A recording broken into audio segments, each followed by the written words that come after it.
Thomas Paine once said, "The right to vote is the right that protects all other rights."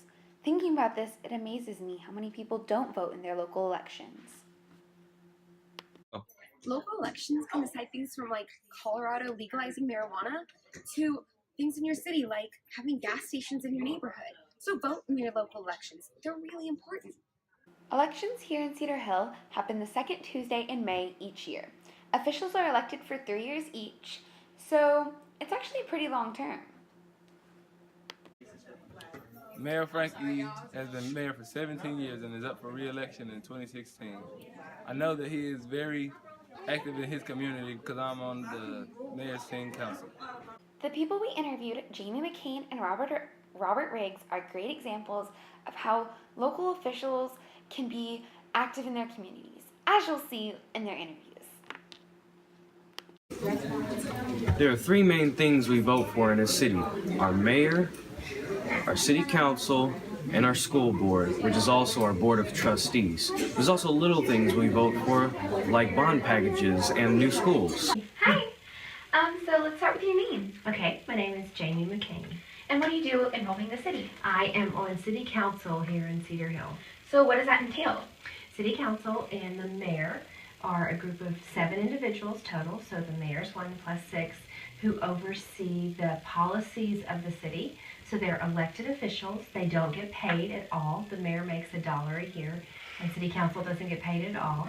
And their job is to set the policies that then the city staff lives out or enacts going forward. And those are kind of the rules, so to speak, that govern our city. So in council, there are a few seats that you must live in a certain part of the city, but all 7 of us serve every citizen that lives in the whole city. But 2 of us can only live east of 67, 2 of us have to live west of 67, and 2 of us can live anywhere. So I ended up running for one of the positions that could be anywhere. And again, anyone in the whole city can run against me. Wow. All you need is about 25 signatures that are legal signatures of people that live in the city, and they say, "I endorse this person to run for office."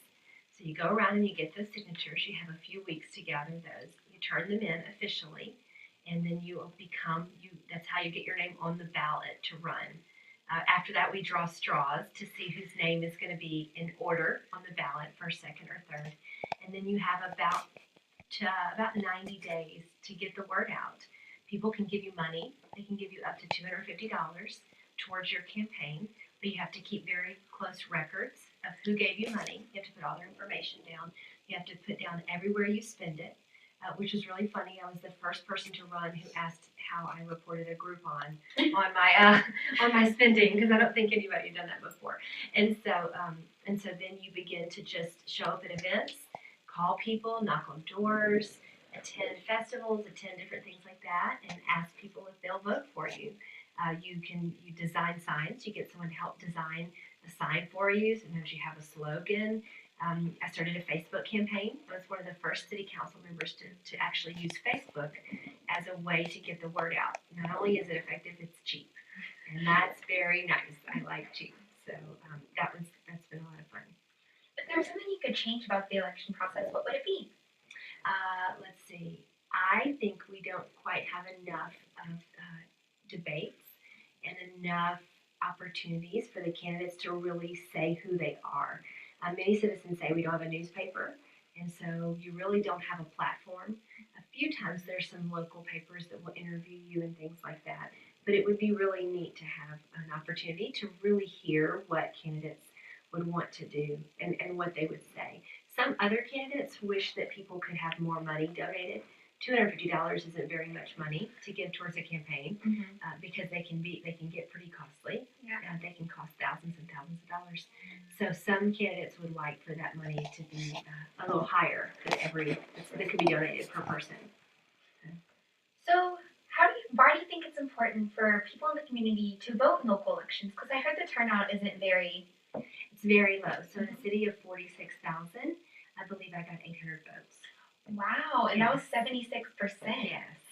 And so literally an extra neighborhood of walking and knocking on doors can change a whole election. And in our town is even different than, say, some smaller towns. I was talking to a friend that lived in another city, and the person that won, I think, won by 4 votes. So it literally is a matter of talking to your friends and talking to people. Your vote gets to make a huge difference. And the people that run can have very different opinions. So you get to directly affect the people that are in leadership. We can all vote in big elections, and we should, but you don't feel like your one vote was going to make a difference sometimes.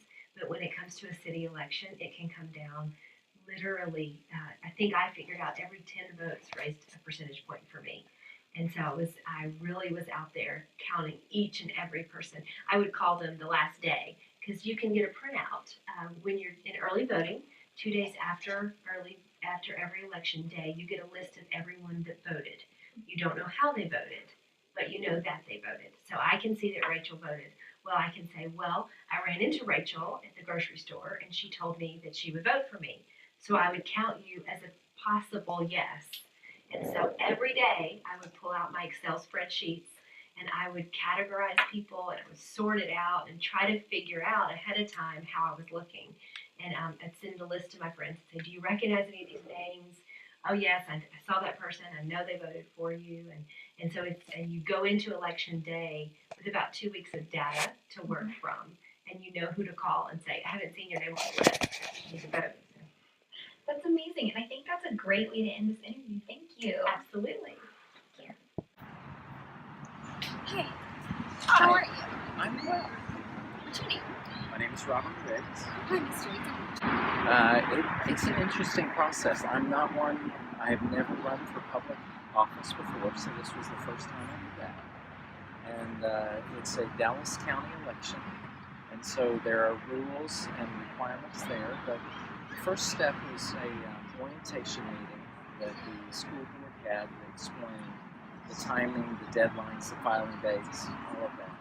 And then it's really just a process of asking a lot of questions to people to find out and get help. Probably the most challenging and the most rewarding was after looking at the people or dividing up the city and figuring out how to go and introduce myself. But since this was my first election, a lot of people didn't know who I was. So I wanted to introduce myself to as many different people that would vote as possible. And so I went door to door to going to places where people are. That was the first step of just trying to understand. I lived in Cedar Hill for a long time. And so I had an idea of where soccer games were and baseball games and where people take their chemicals when they want to return those, and the city picks those up on special occasions. And those turned out to be great places to meet